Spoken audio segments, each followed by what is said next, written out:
Hello friends, good morning. इस बार हम लोग जो सब्जेक्ट पढ़ रहे हैं उस सब्जेक्ट का नाम हाइड्रोलिक्स एंड न्यूमेटिक्स है। बहुत ही इम्पोर्टेंट सब्जेक्ट है आपके एग्जामिनेशन पॉइंट ऑफ व्यू से एज वेल एज आपके कॉम्पिटिशन के पॉइंट ऑफ व्यू से। ये आपके फोर्थ सेमेस्टर का एक सब्जेक्ट है। हाइड्रोलिक्स एंड न्यूमेटिक्स और जगहों पे देखा जाए तो इस सब्जेक्ट को दूसरे नाम से भी पढ़ाया जाता है। सिविल में अलग नाम से पढ़ाया जाता है। इसको कई बार लोग हाइड्रोलिक फ्लूइड मैकेनिक्स के नाम से भी जानते हैं, क्योंकि इसके बेस जो टॉपिक्स हैं वो दोनों में कॉमन होते हैं। तो हाइड्रोलिक्स और न्यूमेटिक्स की अगर मैं बात करें हम, तो इसके जो लेक्चर निर्धारित हुए हैं वो 5 लेक्चर निर्धारित हुए हैं, जैसा कि आप देख रहे हैं। एक ट्यूटोरियल है और 2 प्रैक्टिकल निर्धारित हुए हैं। ऑनलाइन क्लासेस के थ्रू आपको ये वीडियो शेयर किया जा रहा है। ऑनलाइन क्लासेस आपकी चल रही हैं। जब विद्यालय खुलेगा भविष्य में, क्योंकि आप जान रहे हैं कि विद्यालय को अभी बंद किया गया है क्योंकि कोरोना काल चल रहा है। अभी कोरोना जैसी एक बहुत बड़ी बीमारी से हम लोग जा रहे हैं और आप अपने को सुरक्षित भी रख रहे होंगे। अपने को, अपने परिवार को सुरक्षित रखिए, ये बहुत ही महत्वपूर्ण है। लेकिन हमारी स्टडीज़ पे अफेक्टेड नहीं होनी चाहिए। इस वीडियो को मैं बनाने का जो मेरा पर्पज़ है कि आप लोग घर रह कर के भी इस सब्जेक्ट के बारे में डीप से डीप नॉलेज ले सकें और इसके बारे में पढ़ाई कर सकें। यदि आपको कोई दिक्कत या परेशानी या कोई न्यूमेरिकल में या किसी तरह के कॉन्सेप्ट में कोई दिक्कत परेशानी है तो आप मुझसे तुरंत संपर्क करिए। आप सभी छात्र गूगल क्लासरूम में भी अटैच ज्वाइन हैं और वहाँ भी आप अपनी कमेंट्स में बॉक्स में अपनी बातें लिख करके प्रश्न पूछ सकते हैं। व्यक्तिगत तौर पे भी आप मुझसे प्रश्न पूछ सकते हैं यदि आपको कहीं दिक्कत और कोई परेशानी आती है तो। सबसे पहले इसके एक सिलेबस की तरफ हम देखना चाहेंगे कि इसका सिलेबस क्या है, क्योंकि महत्वपूर्ण चीज़ यही है कि अगर जब कोई सब्जेक्ट आप पढ़ते हैं तो सबसे पहले आप उसके सिलेबस के देखते हैं कि सिलेबस उसके अंतर्गत हम किन किन चीज़ों को पढ़ेंगे। तो सिलेबस के बारे में हमें इसके बारे में पता होना बहुत आवश्यक है। इसके सिलेबस की तरफ अगर हम बढ़ें तो इसके सिलेबस में बहुत ये वास्ट एरिया है। फ्लूइड मैकेनिक्स बहुत बड़ा एरिया है।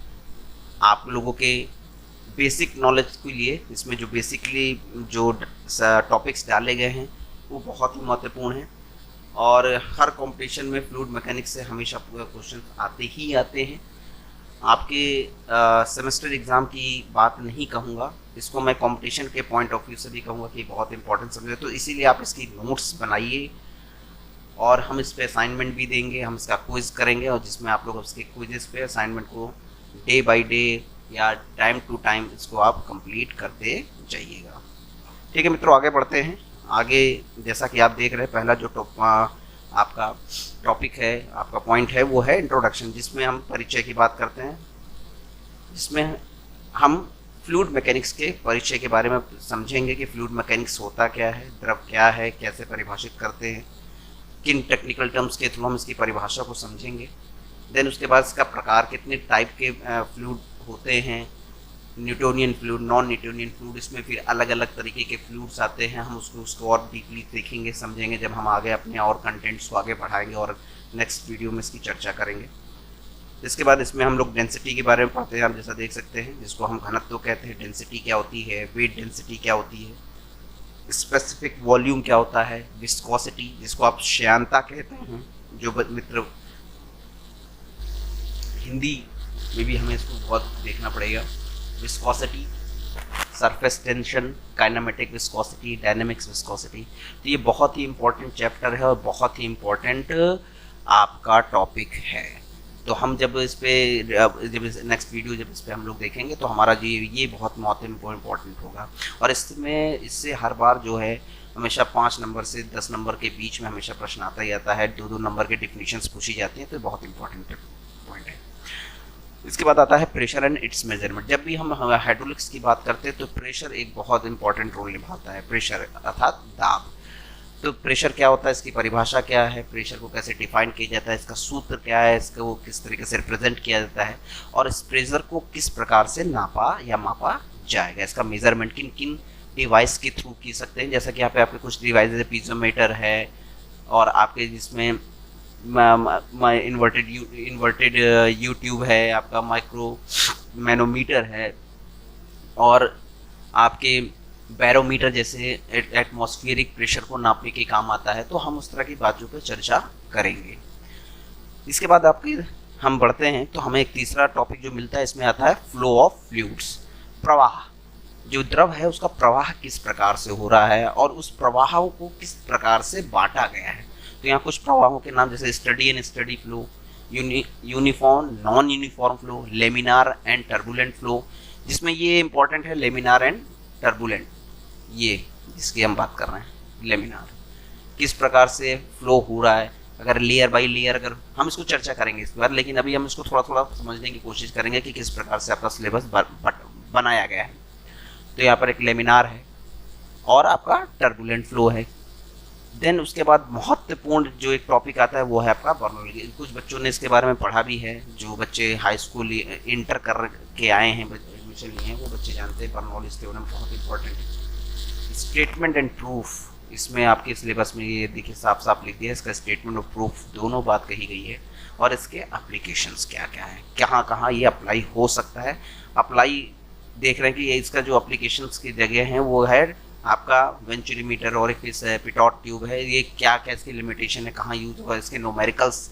और हाँ ये चीज़ भी है कि बेटा ये आपकी जो ये हाइड्रोलिक्स का जो सब्जेक्ट है मित्रों, इसमें आपके न्यूमेरिकल्स आने ही आने हैं। ये तरीके का न्यूमेरिकल पेपर है, और numerical as well as very conceptual subject. Then इसके बाद आगे बढ़ते हैं, इसमें लिखा हुआ चौथा पॉइंट है flow through pipes. Flow through pipes मतलब कोई ना कोई ट्यूब है या पाइप की बात करें तो किसी ना किसी नल के थ्रू, या जो आपका प्रवाह है किसी पाइप के अंदर हो रहा है, तब उसमें क्या क्या बातें आती हैं, किन किन चीज़ों पे हमें डिस्कशन करना है, वो हम यहाँ पर बात करेंगे। इसमें सबसे बहुत इंपॉर्टेंट बात आती है लॉस। यहाँ देखिए ये शब्द लिखा हुआ लॉस, क्योंकि जब फ्लो एक पॉइंट से दूसरे पॉइंट पे होता है तो लॉस होता है। किस चीज़ का लॉस होता है? ऑब्वियसली बात है एनर्जी का लॉस होगा। और एनर्जी का लॉस क्यों हो रहा है? क्योंकि वहाँ एक बहुत बड़ा फैक्टर है that is known as friction.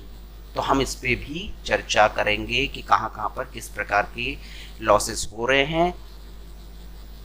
यहाँ देखिए कुछ आपके 4.2 में देखेंगे लॉसेस दे रखे हैं, जैसे सडन इनलार्जमेंट दे रखा है, सडन कॉन्ट्रैक्शन दे रखा है। तो जब कभी कोई पाइप बेंड होती है या फिर आपकी पाइप बेंड होने के बाद सडन खुलती है, तो वहाँ पर क्या क्या लॉसेस हो सकते हैं, वो सब चीज़ें हम यहाँ पर पढ़ेंगे, जो कि आपके चौथा टॉपिक रहेगा फ्लो थ्रू पाइप्स। देन उसके बाद आता है आपका हाइड्रोलिक सिस्टम। अर्थात हाइड्रोलिक सिस्टम की अगर बात कर रहे हैं तो कह रहा है कि इसके अंतर्गत हम hydraulic ram, hydraulic jack, hydraulic brakes के बारे में पढ़ेंगे। हाइड्रोलिक ब्रेक में थोड़ा सा यहाँ समझाना चाहूँगा, उसके जरिए हम और भी बाकी चीज़ों के बारे में थोड़ा सा एक अनुमान लगा सकेंगे कि हम इसमें क्या पढ़ेंगे। हाइड्रोलिक सिस्टम में हम बात करते हैं, जैसा कि अभी आज की जितनी भी कार आपकी आ रही हैं, जितनी भी आपकी स्मार्ट कार हैं, जितनी भी आपकी ऑटोमेटिक कार्स हैं, इन सब कार की अगर मैं बात करूँ तो उसमें जो ब्रेक है वो हाइड्रोलिक ब्रेक काम कर रहा है। मतलब कि आपका जो ब्रेक जो है उसमें जो हाइड्रोलिक फ्लूइड भरा गया वो एक ऑयल है। तो हम क्या करते हैं, हम एक पॉइंट पे किसी एक पर्टिकुलर पॉइंट पे प्रेशर लगाते हैं, वो ट्रांसफर होता है एनर्जी एक पॉइंट से दूसरे पॉइंट पे, वही हमारा हाइड्रोलिक ब्रेक कहलाता है। इसका हम इसको प्रॉपर्ली डायग्राम के थ्रू समझेंगे तो ज़्यादा बेहतर होगा। लेकिन आपका हाइड्रोलिक ब्रेक जो सिस्टम है उसका एक बहुत बड़ा उदाहरण यहाँ पर जो हाइड्रोलिक ब्रेक है, जो कि हमारे कार में यूज होता है। आप लोग देखा होगा कि आज की डेट में ब्रेक्स कितनी ईजिली वर्क करते हैं। आपने ज़रा सा हमें प्रेस किया और वो आप देखते हैं कि उसमें तुरंत उसका एक्शन आपको दिखाई देने लगता है। देन उसके बाद आता है वाटर टर्बाइन्स एंड पम्प्स। इससे आप लोग पहले भी वाकिफ रह चुके हैं और इसको अब हम लोग और डीप पढ़ेंगे, क्योंकि इसमें क्या क्या कंपोनेंट्स लगते हैं, किस तरह से इसका कंस्ट्रक्शन होता है, किस वर्किंग इसकी प्रिंसिपल क्या है, कैसे वर्क करता है। तो यहाँ पर अलग अलग तरह की टर्बाइन्स हैं, जिसमें आपने देखा था भाई आपके यहाँ पर कैप्लान टर्बाइन है, यहाँ पर आप देख रहे हैं फ्रांसिस टर्बाइन होती है। तो ये सारी चीज़ें हम लोग पढ़ेंगे, इसका क्या क्या कंस्ट्रक्शन है, किस तरीके से वर्क करता है, किसे क्या इसमें एनर्जी का कैसे क्या वर्क होगा, कहाँ से एनर्जी कैलकुलेट की जाएगी, कितना आपका टर्बाइन जनरेट करता है। देन उसके बाद आता है पंप्स। पंप्स का काम आप जानते हैं कि आपका क्या करता है, वाटर को सक करेगा, ग्राउंड लेवल से निकालेगा, उसके बाद वहाँ से ग्राउंड से निकालने के बाद आपके ज़मीन के अंदर से निकालने के बाद आपको जहाँ भी चाहिए होगा वाटर के सरफेस के ऊपर कहीं भी जहाँ भी आपको ज़रूरत होगी वहाँ पर वो आपको डिलीवर कर देगा। तो यहाँ पर हम पंप्स के बारे में पढ़ेंगे। अलग अलग तरह के पंप्स हैं। यहाँ पर आप देखिए सेंट्रीफ्यूगल पंप्स लिखा हुआ है, रेसिप्रोकेटिंग पंप लिखा हुआ है। तो इसके कंस्ट्रक्शन और ऑपरेशन जैसा के कोर्सेज में दे रखा है, इसको पढ़ना है। देन उसके बाद आता है introduction to oil power hydraulic and pneumatics. इस टॉपिक का जो कनेक्शन है वो डायरेक्टली इस टॉपिक से, दैट इज हाइड्रोलिक सिस्टम से, इससे और इसका कनेक्शन है। हम जब इसको पढ़ रहे होंगे तो कहीं ना कहीं हम इसकी भी बारे में कुछ ना कुछ जानकारी ले रहे होंगे, तो ये बहुत इजी हो जाएगा इसके बारे में जानकारी लेना जब हम ये पढ़ रहे होंगे। तो ये सब्जेक्ट, ये टॉपिक एक दूसरे से कनेक्टेड है। यहाँ पर oil power hydraulic and pneumatics है। न्यूमेटिक्स और हाइड्रोलिक सिस्टम्स की अगर मैं बात करें तो इंट्रोडक्शन में जब हम इसको पढ़ेंगे, जिसमें एक बहुत इंपॉर्टेंट है स्टेटमेंट ऑफ पास्कल लॉ। ये हम आपके इंट्रोडक्शन पार्ट में जो हमारा पहला चैप्टर है उसमें भी हम लोग पास्कल लॉ के बारे में थोड़ी पढ़ाई करेंगे, और यहाँ पर भी हम देख रहे हैं इसका, क्योंकि ये इंपॉर्टेंट है और आपके एग्जामिनेशन पॉइंट्स का पास्कल लॉ पूछा जाता है 5 नंबर में, 2 नंबर में, कि पास्कल लॉ क्या है, इसके परिभाषित करिए, इसके एप्लीकेशंस क्या हैं, इसको बताइए। तो ये बहुत ही इंपॉर्टेंट है पास्कल लॉ, इसको हम लोग समझेंगे। और अभी हम जब चर्चा कर रहे होंगे इस बातों को तो हम देखेंगे कि पास्कल आपकी प्रेशर की यूनिट है। तो पास्कल जो जिस साइंटिस्ट के नाम पे ये जिन साइंटिस्ट ने इस लॉ को निकाला था, बहुत ही इम्पोर्टेंट लॉ की बात कही उन्होंने, और इस पर हम लोग चर्चा करेंगे आगे जब हम लोग नेक्स्ट लेक्चर्स और उसके वीडियोस को देखते जाएंगे। इसके बाद आता है हमारा 8वां चैप्टर है कंपोनेंट्स ऑफ हाइड्रोलिक सिस्टम और कंपोनेंट्स ऑफ न्यूमेटिक। 8वें को देखेंगे कंपोनेंट्स ऑफ हाइड्रोलिक सिस्टम, और यहाँ लिखा हुआ है 9वें पे components of pneumatic system.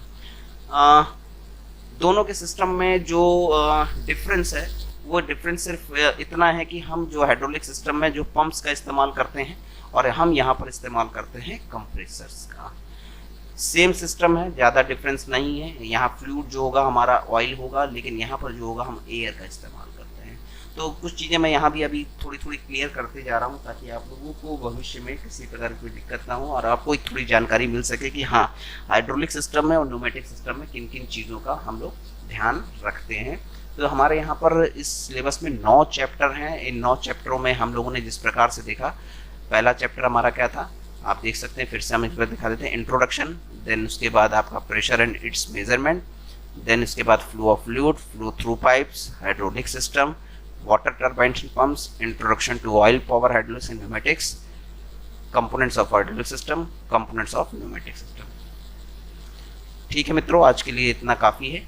Next video में हम पहले चैप्टर से स्टार्ट करेंगे। धन्यवाद।